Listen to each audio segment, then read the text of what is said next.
Look, I think it's important to me because everything about biosecurity is about the everyday. It's about our home. It's about our habitat. The habitat for the wildlife and the ecosystems that support our opportunity to be alive on the planet, but then equally our chance to contribute and do something to support and protect it. I think it gives us a really good opportunity to nationally focus our messaging and work together under kind of a national banner of messaging about what biosecurity is all about and what we want to achieve. We're all very well aware that we've got changes happening, you know, they're in front of us all the time, and we need to adapt and face those challenges, and the only way we do it is in a collaborative way. There's going to be a lot more border breaches. Invasive ants are a good exemplar. And the way that they'll need to be detected, it won't be through sort of like a nationwide active surveillance program. The funding just isn't there. It's going to be through 25 million sets of eyes, through a general biosecurity surveillance program. It is going to be citizen science based. We're joining things up now in a way that we haven't before.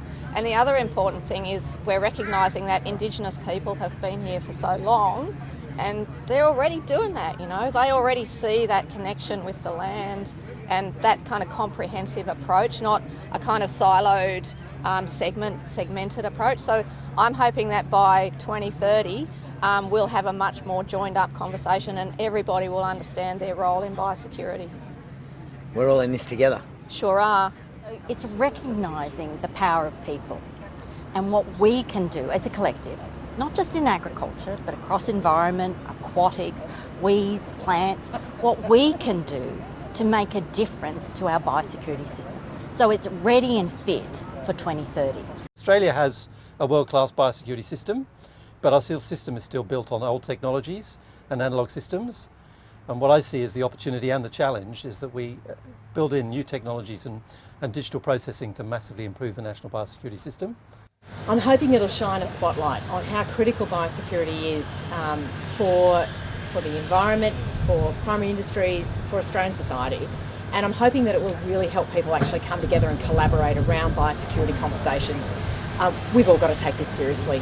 I hope that we take our real talk from the lobby and put it into action. We a lot of people are prepared to talk the talk, but I hope we walk the walk. We are the generation now that needs to put a stop to the extinctions and needs to save what's left of our unique country.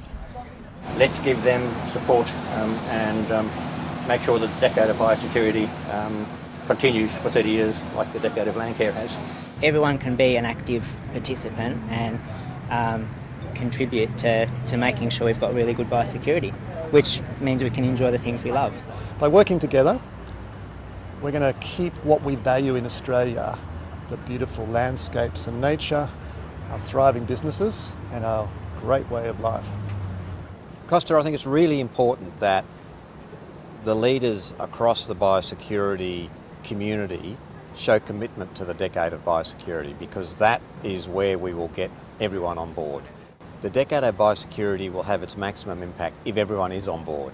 So that there's a leadership piece here that I think is really important, and it's up to people like myself to say, yes, that's something that we think makes sense. It will bring us all together. It will mobilise resources across Australia, community, industry, universities, to get behind the overall, I guess, the movement and really make the biggest impact possible.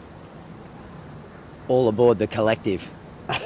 I'm Georgie, Somerset, and I'm making the 2020s the decade of biosecurity. G'day, I'm Tom from the Annandale Land and Sea Rangers on Groot Island, and I'm making the 2020s the decade of biosecurity. I'm Dr. Sonia Graham, and I'm making the 2020s the decade of biosecurity. I'm Nathan Hancock, and I'm making the 2020s the decade of biosecurity.